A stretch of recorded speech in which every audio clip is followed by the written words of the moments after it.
Hi, everybody. Welcome to Katie in the Morning and welcome to April. I hope you guys all had a wonderful holiday weekend, and I hope nobody got too upset on the April Fool's jokes you may or may not have pulled yesterday.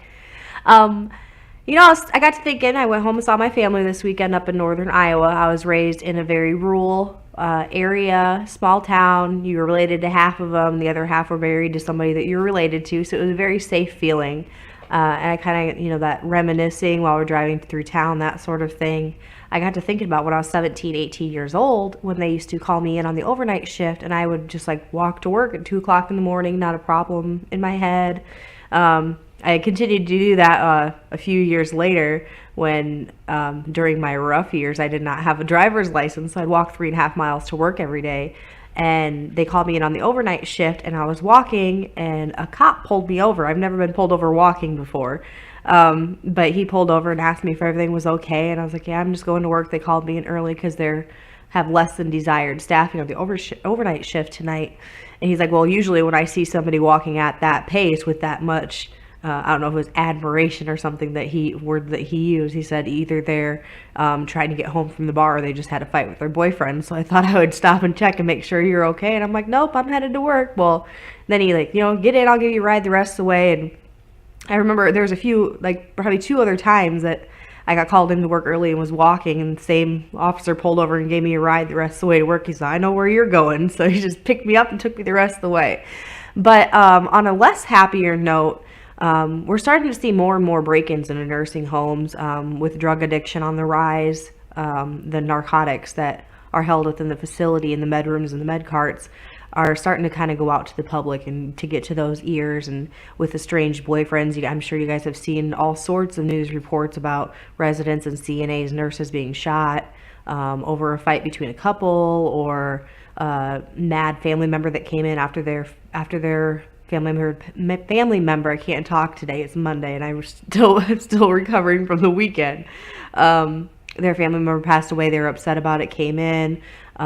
There's all sorts of stories out there. Even CNAs getting into it with each other in the parking lot. I've seen live videos on Facebook of that.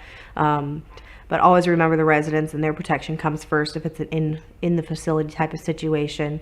You guys can find all sorts of safe shooter courses. Even the local police stations will offer tips for that. If you were to have like a break-in or somebody coming in to try and get the drugs, or an estranged boyfriend or husband or family member coming in, they can definitely give you tips and pointers for that. The two things that I would like to point out, my husband is a Marine. So he can probably kill somebody in 3 different ways in 5 seconds without even thinking about it. But as we were dating, he gave me 2 very good pointers. The 2 hardest parts of your body is your elbow and your head. So those are the 2 that you'd want to use the most if you can in situations like that. Even like, especially in the parking lot thing, those tips aren't just for women. I know it said for females on there, but that goes for anybody. I know we have some wonderful male CNAs. And if they see you leaving from the home to go to your car, they may think that you have something on you from the facility. There's no telling what's going through people's heads when they kind of enter those type of situations. So definitely take those points into consideration, and always be on the alert, especially those a lot of CNAs are single moms.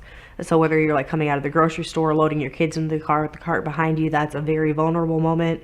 You've got several lives to protect as a CNA in the facility, so they know that you're vulnerable there. Just keep in mind those points, and always stay alert. If there's anything within your reach that you can throw, use objects and constantly move around, especially if that person has a gun, because the chances of you getting shot while you're moving around lessens. I think it's by like a fifth, or I'm sorry, 4/5. If you're moving, they have less of a chance of hitting you.